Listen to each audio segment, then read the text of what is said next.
Starved and forgotten. The horrific death of Angelina Costello. Nestled in the heart of northern Utah, the city of Ogden is a place where history, nature, and community come together to create a unique charm that few towns can replicate. With its backdrop of towering Wasatch Mountain peaks, the city is a haven for outdoor enthusiasts and families alike. Here, the summers are filled with hiking through lush green forests, and winters bring fresh snow perfect for skiing or snowboarding on nearby slopes. Whether it's the crisp mountain air or tranquil atmosphere, Ogden has a way of slowing life down to a peaceful rhythm, making it feel like an ideal place to raise a family. As you drive through downtown Ogden, you're immediately struck by its historical richness. Historic 25th Street, once a notorious stop along the Transcontinental Railroad, now stands as a testament to the city's transformation. What was once a bustling hub of saloons, brothels, and speakeasies has become a charming collection of boutiques, restaurants, and art galleries, seamlessly blending the old with the new. Red brick buildings with vintage facades line the streets, their exteriors hinting at stories of a wilder time long past.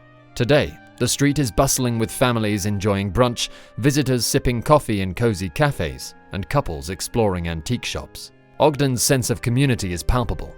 Here, neighbors still stop for a chat, local events bring people together, and children play freely in the parks that dot the town's landscape. There's an undeniable warmth and sense of togetherness in this city, where crime feels distant and parents don't think twice about letting their children roam outside. Families in Ogden live with the comforting belief that they are safe, surrounded by nature and the steady hum of a town that still moves at a slower, more deliberate pace than the bigger cities around it. But as idyllic as Ogden may seem, it's a town like any other, one where darkness can sometimes creep in unnoticed. Beneath the serene exterior, hidden behind the picturesque mountains and quiet streets, evil can take root in the unlikeliest of places.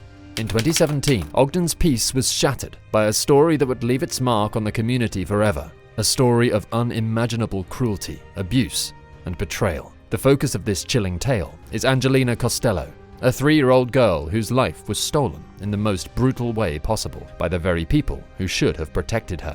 Her parents, Brenda Emile and Miller Costello. It's hard to reconcile the horrific abuse Angelina suffered with the tranquil image of Ogden, a town where neighbors smile at each other and children are cherished. But this is precisely what makes her story so harrowing.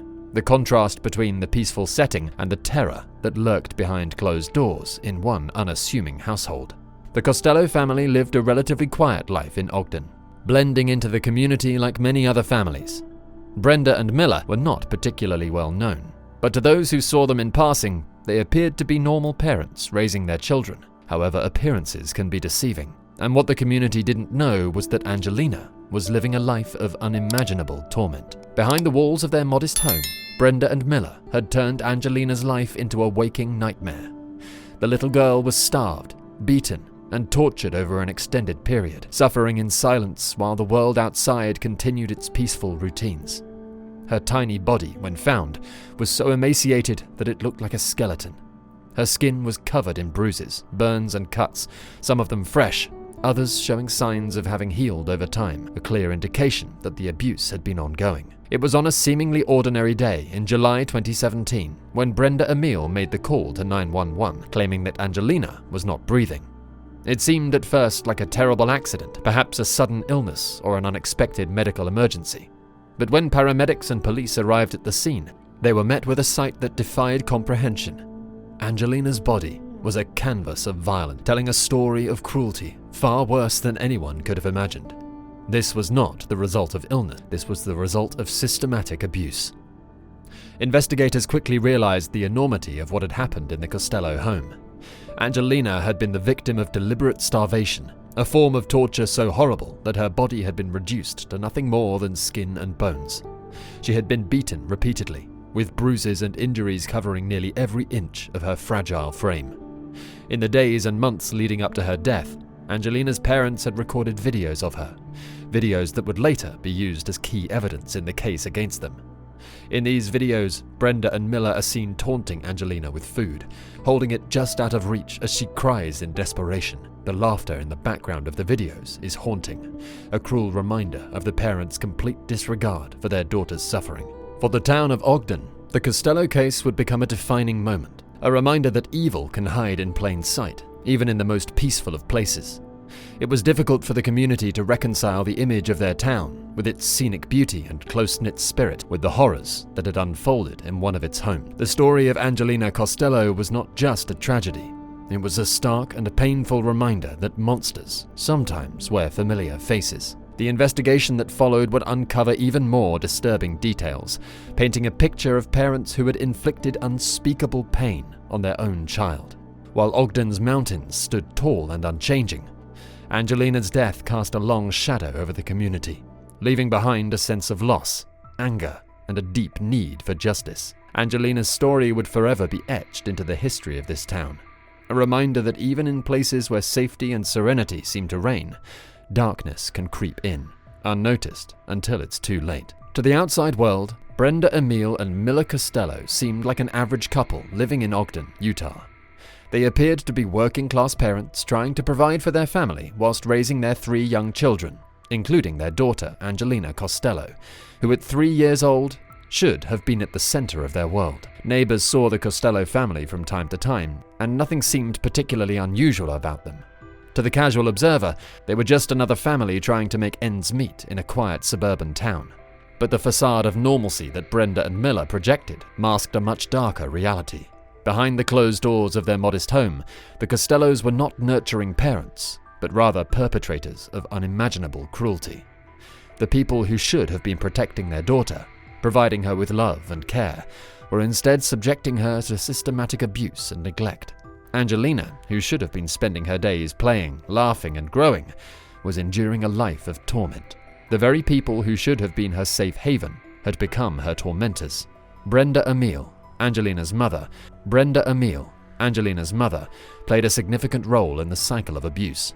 Outwardly, Brenda presented herself as just another overworked parent, but behind the scenes, she was cold, calculated, and abusive. Her cruelty toward Angelina was both physical and psychological. Brenda took deliberate steps to isolate her daughter from the outside world, ensuring that no one would ever discover the abuse. Angelina's cries for help went unheard because Brenda made sure they were never seen or heard beyond the walls of their home. Brenda's abuse extended far beyond neglect. She starved Angelina, denying her food for long periods and taunting her with meals, deliberately keeping her on the brink of starvation. Angelina's body, when discovered, bore the signs of extreme malnutrition, her frame emaciated and skeletal. To make matters worse, Brenda recorded videos of Angelina's suffering, cruelly mocking her daughter as she cried out in hunger. The psychological impact of such actions on a child as young as 3 cannot be understated. Angelina's world was one of constant fear and deprivation, where love and care were replaced by cruelty and torment. While Brenda's actions were horrific in their own right, Miller Costello, Angelina's father, was complicit in the abuse. Miller, like Brenda, outwardly maintained the appearance of a working father, but he was far from innocent. Though he tried to distance himself from the abuse during the investigation, the evidence suggested otherwise. The videos found on the family's phones showed Miller participating in the taunting and abuse of Angelina. He too withheld food from his daughter, mocked her cries for help, and subjected her to physical punishment. His indifference to her suffering was chilling, as he not only allowed the abuse to continue, but actively engaged in it. The dynamics within the Costello family were deeply disturbing. While Brenda seemed to be the more dominant figure in the household, orchestrating much of the abuse, Miller was far from a passive participant. Together they created a toxic and dangerous environment for their children, one where Angelina was the primary target of their rage and cruelty. Their other 2 children, while not subjected to the same extreme level of abuse, lived in a household where fear and violence were the norm. For Angelina, life was nothing short of a nightmare. The abuse she suffered was not limited to starvation. Her body was covered in bruises, burns, and cuts, many of which were the result of repeated beatings. She was tortured both physically and emotionally, with no escape from the horrors that surrounded her. Despite her suffering, Angelina's cries went unheard, and her plight remained hidden until it was too late. She was a victim not only of her parents' cruelty, but also of a system that failed to protect her. As the details of the case would later reveal, Angelina Costello's life was stolen by the very people who were supposed to protect her. Her story is a tragic reminder of the darkness that can lurk behind closed doors, even in the most unsuspecting of families. It was on a seemingly ordinary day in July 2017 when Brenda Emile made the call to 911, her voice cold and emotionless as she told the operator that her daughter, Angelina, was not breathing. To the casual listener, it sounded like a tragic accident, perhaps a child who had fallen ill, maybe an unexpected medical emergency. But for the paramedics and police who arrived at the scene, the truth was immediately clear. Angelina Costello's body told a story of suffering that went far beyond any natural illness or accident. Her small frame, barely resembling that of a living child, was emaciated to the point of looking skeletal. Her body was riddled with bruises, burns, and cuts, many of them old and poorly healed. The little girl, who should have been full of life, looked like she had been systematically starved and tortured. Investigators would later describe the scene as one of the worst they had ever encountered. Angelina's body was not just malnourished, she was barely more than skin and bone. Her cheeks were sunken, and her eyes wide and lifeless, hinted at the months, perhaps years, of abuse she had endured. The parents' attempts to claim that Angelina had fallen ill were quickly dismissed. It was immediately obvious that this was not a case of a sick child, but of a child who had been subjected to prolonged and vicious abuse. As investigators delved deeper into the Costello household, the full extent of the abuse began to emerge, revealing the unimaginable cruelty that Angelina Costello had endured throughout her short life. It became clear that Angelina had been subjected to an ongoing cycle of physical, emotional, and psychological abuse, leaving her vulnerable and broken in the place that should have been her safe haven. Angelina had been systematically starved over a prolonged period. Her body, when found, was skeletal, a stark reminder of how severely malnourished she had been. Investigators described her as looking like a Holocaust survivor, her bones protruding through her fragile skin, which had lost its healthy glow long ago. The malnutrition was so extreme that Angelina's body had begun to shut down, unable to sustain even the most basic functions. Yet, despite her deteriorating condition, her parents did nothing to stop her from wasting away. The starvation, however, was just one part of the horrific abuse. Brenda Emile and Mila Costello had beaten their daughter repeatedly. Her small body was covered in bruises and lacerations, some fresh, others older, signaling that these beatings had taken place over an extended period of time. Angelina was punished for the most trivial of reasons, often for things that were completely beyond her control, whether it was wetting herself, crying for food, or simply being a child in need of attention. Each infraction, no matter how minor, seemed to trigger a wave of violence from her parents. But what made the abuse even more sickening was the sadistic pleasure that Brenda and Miller appeared to take in torturing their daughter. As the police searched through the couple's belongings, they made a horrifying discovery: videos on their phones that captured the abuse in real time. These videos would later become crucial pieces of evidence during the trial, but their contents shocked everyone who saw them. In these recordings, Brenda and Miller were seen taunting Angelina with food, holding it just out of her reach as she begged for something to eat. Her tiny hands reached out, trembling in hunger, but each time she got close, her parents would pull the food away, laughing at her suffering. The cruel irony of these videos was that they captured not just Angelina's physical hunger, but also the emotional starvation she was enduring, her desperate pleas for comfort and care, met only with cold indifference. The cruelty did not stop there. Angelina had been burned with hot objects, leaving her with scars across her body, marking each instance of torture. These burns, alongside the bruises and cuts, told a story of a child who had been used as a punching bag, an object of punishment rather than a daughter to be loved. The wounds on her body were at various stages of healing, indicating that the abuse had been ongoing for months, perhaps even years. What made the abuse even more incomprehensible was that, as Angelina's health continued to decline, her parents did nothing to help her. Instead of seeking medical attention when it was clear that their daughter was dying, Brenda and Miller did everything in their power to hide her condition. They kept her isolated from the outside world, ensuring that no one would see her suffering. Angelina, already vulnerable and malnourished, was further cut off from any chance of rescue, trapped in a home where no one would hear her cries. As Angelina's body grew weaker and weaker, her parents continued to abuse her, showing no mercy or concern for the damage they were inflicting. They allowed her to slowly die, alone and starved, in a home that had become her prison. By the time her body finally gave out, there was little left of the bright, innocent girl she had once been. The full extent of her suffering had been hidden behind closed doors, and by the time the world learned of her pain, it was already too late. The ruthlessness displayed by Brenda Emile and Miller Costello was beyond comprehension. The lack of empathy, the complete disregard for their daughter's life, and the deliberate nature of the abuse painted a picture of two people who had lost any shred of humanity. They had not only robbed Angelina of her childhood, but they had done so in the most vicious and heartless way imaginable. What had started as neglect had turned into something far darker, a calculated and sadistic campaign of torment that ended in Angelina's slow, painful death. Angelina's tragic story is a grim reminder of how evil can thrive in silence, hidden behind the facade of a seemingly ordinary family. And for the investigators who uncovered the full extent of her suffering, it was a case that would haunt them for years to come. Once authorities uncovered the truth about Angelina Costello's death, Brenda Emile and Miller Costello were swiftly arrested and charged with aggravated murder. During their initial interrogations, both parents attempted to shift blame and downplay their roles in the horrific abuse of their daughter. Brenda claimed that Miller had been the primary abuser, while Miller attempted to distance himself from the torture, insisting that he wasn't aware of how severe Angelina's condition had become. Their deflections were feeble at best, as the overwhelming evidence made it impossible for either parent to escape responsibility. The investigators had damning proof. The videos found on their phones painted a clear picture of the and calculated cruelty. These clips showed Brenda and Miller taunting Angelina as she begged for food, mocking her cries and inflicting physical punishment.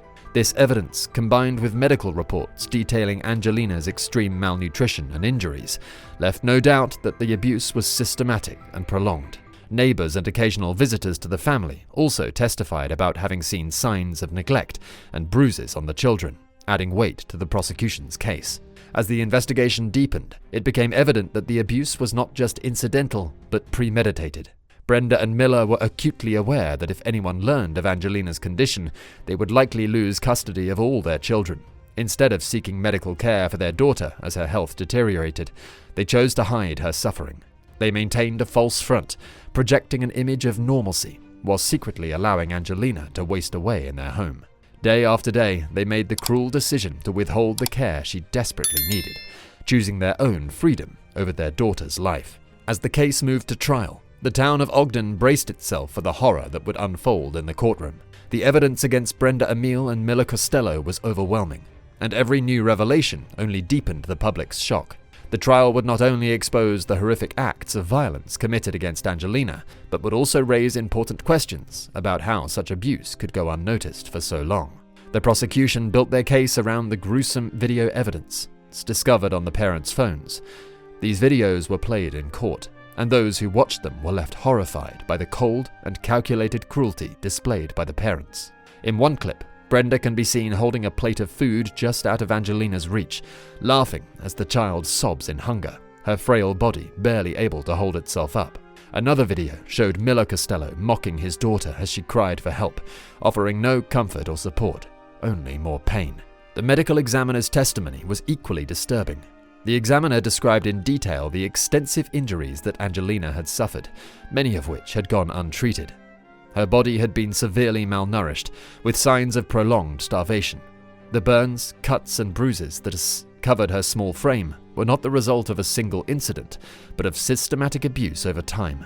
The autopsy revealed that Angelina had died from a combination of blunt force trauma, malnutrition, and the shock that her body could no longer endure. As the trial unfolded, the jury heard from neighbors and witnesses who had, over time, become increasingly concerned about the well-being of the Costello children. Some had seen Angelina looking unusually thin or bruised, but none of them had realized the extent of the suffering taking place inside the home. These testimonies added to the weight of the evidence, showing that while there had been signs, no one had intervened before it was too late. During the trial of Brenda Emile and Miller Costello, the courtroom became a battleground of deflection and blame. Both parents, faced with the overwhelming evidence of their roles in their daughter Angelina's death, sought to shift the burden of responsibility onto each other.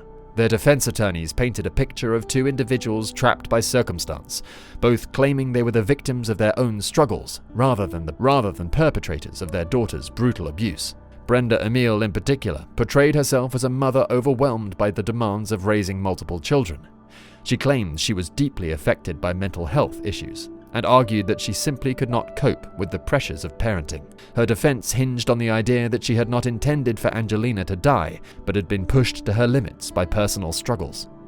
Brenda's attorneys tried to invoke sympathy, suggesting that her actions were not motivated by malice, but desperation. On the other side, Miller Costello attempting to depict himself as a passive participant. According to his defense, he was unaware of the severity of Angelina's condition and was not involved in the most vicious aspects of her torture. Miller insisted that Brenda had been the primary instigator of the abuse, and while he may have turned a blind eye, he claimed he was not a willing participant. He framed himself as someone who, while present, did not realize the full scope of what was happening to his daughter.